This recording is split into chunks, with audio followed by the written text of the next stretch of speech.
Brainstem, medulla, pons, midbrain, central canal, cerebellum, fourth ventricle, arbor vitae, cerebral aqueduct, third ventricle, corpus callosum, fornix, septum pellucidum, choroid plexus, thalamus, hypothalamus, pineal gland.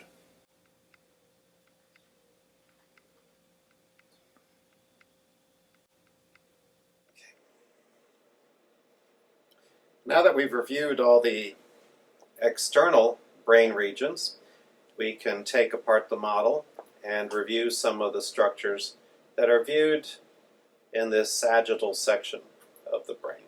So let me put aside this half, and we can now see the various structures here. From the sides, we can see again the medulla and the pons, and above the pons is this area called the midbrain. So these three structures, the medulla, the pons, and the midbrain together make up the brain stem. We can also see passageways for cerebral spinal fluid coming up from the spinal cord. The spinal cord would be way down here, is the central canal, and then it opens up into this ventricle here, which is behind the brain stem and in front of the cerebellum. This ventricle is known as the fourth ventricle. If we proceed up through the midbrain, we can go up from the fourth ventricle through the cerebral aqueduct and then wind up in this shallow space here. This shallow depression in here, or the space, would be the third ventricle. And from the third ventricle, we would proceed laterally into the brain, into the two lateral ventricles, which are not visible in this model. This large C-shaped structure up here is the corpus callosum, which is essentially a huge connection that connects the two hemispheres together, which allows them to share information. That's the corpus callosum. Just under the corpus callosum is another white structure known as the fornix. The fornix is a structure that also connects different brain regions. It connects the mammillary bodies with the hippocampus. Between the corpus callosum and the fornix is a very thin membrane called the septum pellucidum. The septum pellucidum, if I were able to go through the septum pellucidum in a real brain, I would find the lateral ventricle on the other side of that. Just below the fornix is this pink structure, which represents choroid plexus.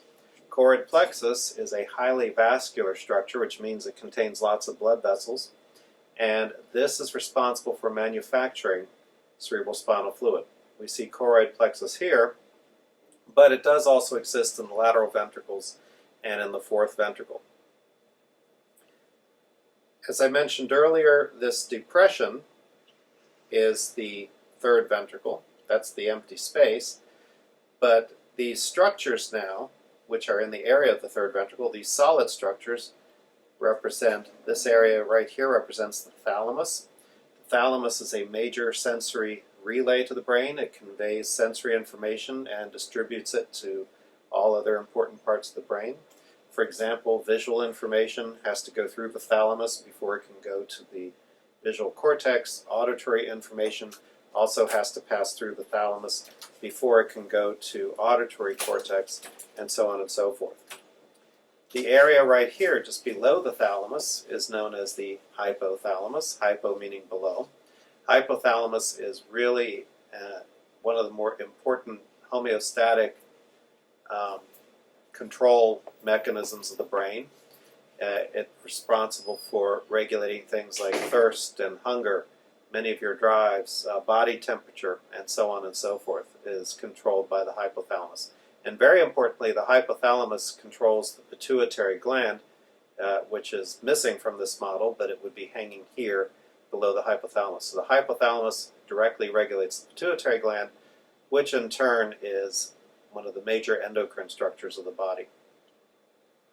Up here behind the thalamus is a small structure called the pineal gland. It's responsible for regulating your sleep-wake cycles, and it does so by manufacturing a hormone called melatonin, which some of you may have heard of. So these three areas, which are all surrounding the thalamus, the hypothalamus, the thalamus itself, and the pineal, which is part of the epithalamus, all belong to a brain region here called the diencephalon.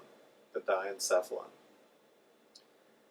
Moving down from here, we can see again the cerebellum, now in cross-section.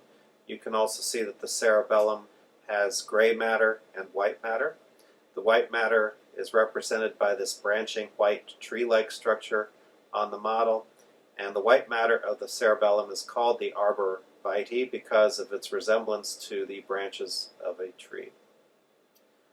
So just to review once again, we have the corpus callosum up here, which connects the hemispheres, the septum pellucidum, which is a thin membrane separating the lateral ventricles, the fornix, which connects the mammillary bodies with the hippocampus, the pink choroid plexus, which manufactures cerebrospinal fluid, the thalamus area, which is a major sensory relay conveying sensory information to different brain regions, the hypothalamus here, which is a homeostatic mechanism for the brain, and it controls the pituitary gland and many of your drives and things like body temperature, the pineal up here, which regulates your circadian rhythms,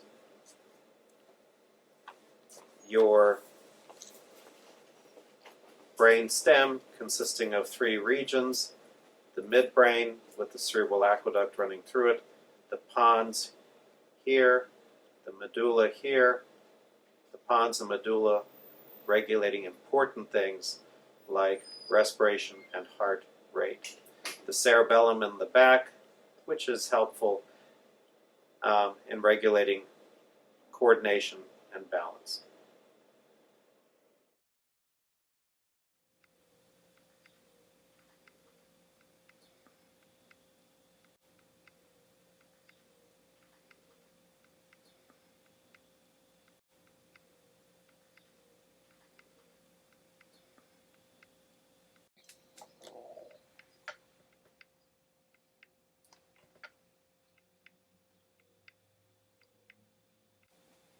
Brainstem,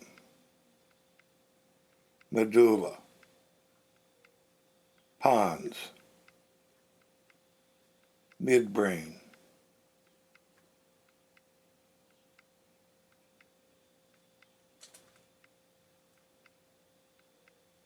central canal, cerebellum, fourth ventricle, arbor vitae, cerebral aqueduct, third ventricle, corpus callosum, fornix, septum pellucidum, choroid plexus, thalamus, hypothalamus, pineal gland.